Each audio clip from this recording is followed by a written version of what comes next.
camera opens on a quiet room. No music, just a line that lands heavy. A group that calls itself a non-profit. A group that says it's fighting for free speech, free markets, and transparency. And behind that clean branding, a financial maze that doesn't quite add up. This isn't a story about ideology. It's not about left versus right. It's about money and how power quietly moves it. Right now, Turning Point USA sits at the center of American youth politics. College campuses, viral clips, big donors, bigger promises. It presents itself as a grassroots movement fueled by passion, volunteers, and small donations. A scrappy organization taking on the establishment. But when you slow down, when you stop listening to speeches and start reading filings, a very different picture begins to emerge. And that's why this matters now. Because nonprofits aren't just brands, they're trust machines. They exist because the public believes their mission is bigger than profit. They get tax advantages. They get donor confidence. They get influence without the same scrutiny as corporations. And when that system bends, quietly, legally, the consequences ripple far beyond one organization. So let's walk through this slowly. No outrage, no slogans, just the mechanics. Here's how the system is supposed to work. A nonprofit collects donations. That money is meant to support a stated mission, education, advocacy, charity.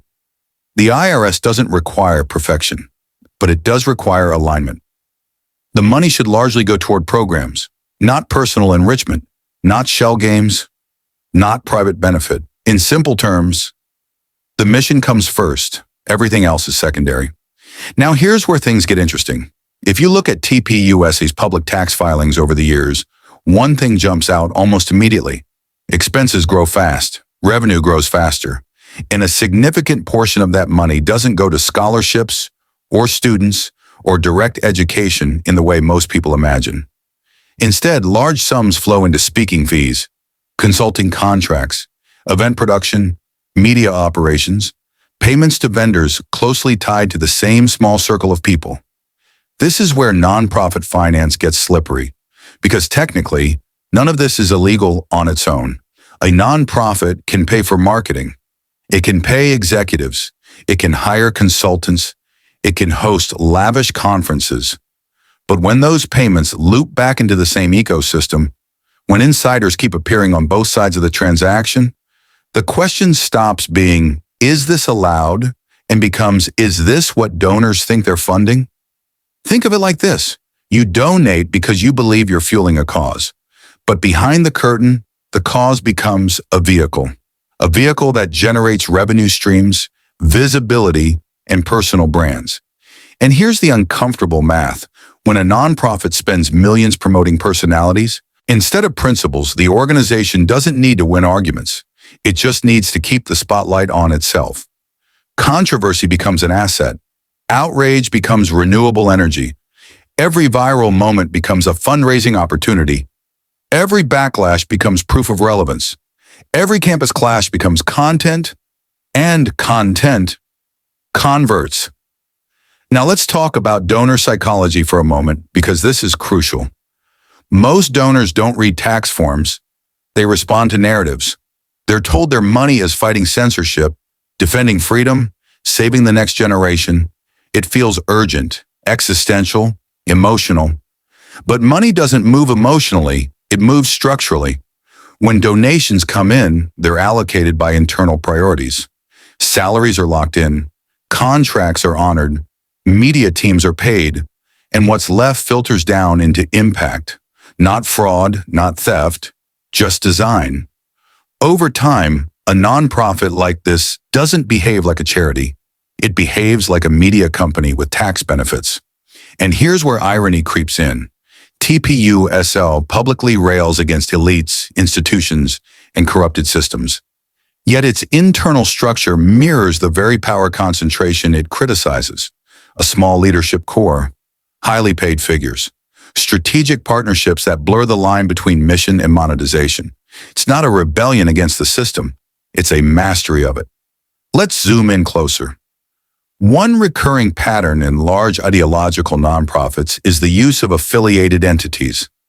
Separate organizations, separate legal structures, same orbit. Money moves between them through fees, rentals, licensing, appearances. On paper, everything looks clean. In practice, money circulates. This is how influence becomes durable. Instead of spending directly on messy, hard-to-measure outcomes like education quality or long-term civic engagement, the organization invests in visibility. Events, tours, social media. The brand grows. Donations grow. The cycle reinforces itself. The mission becomes a backdrop. The machine becomes the product. And here's the quiet absurdity. The louder the messaging about corruption and decay, the more effective the fundraising becomes. Because fear is profitable. Distrust is profitable.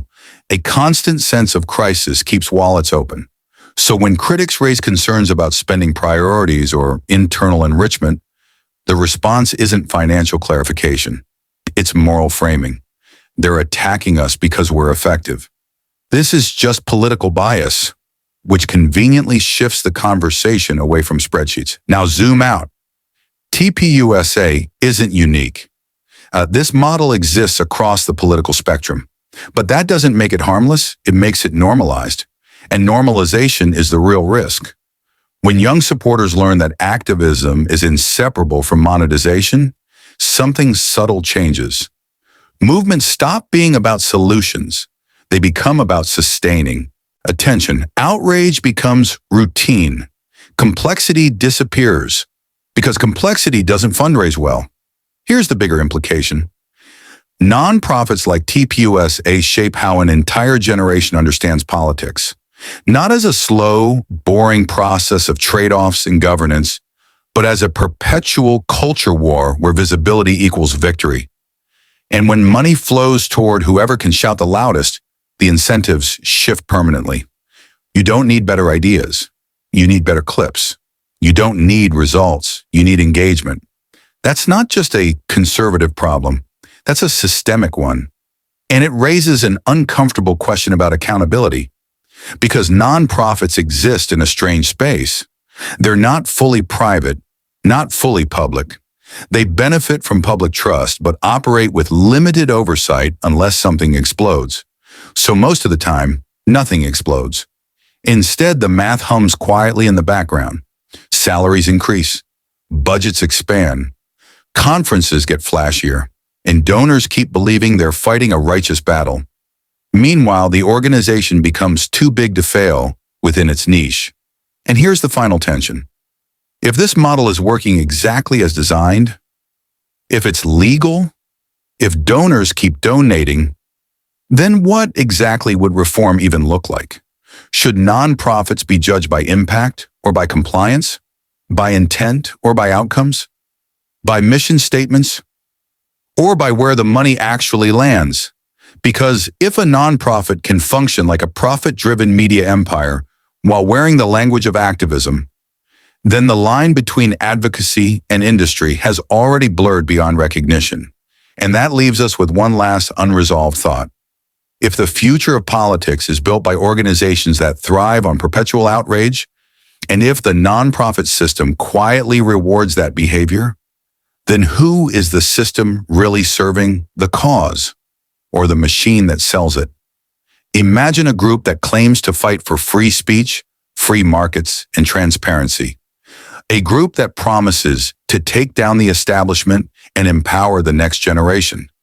They sound like the heroes of a new political revolution.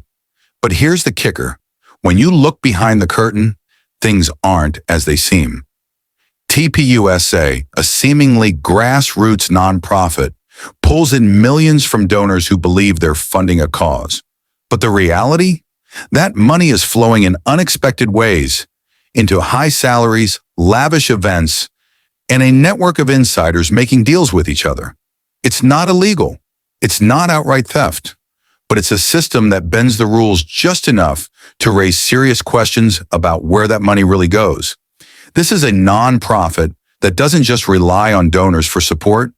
It's built on a business model that uses outrage, controversy, and viral moments to keep the donations coming.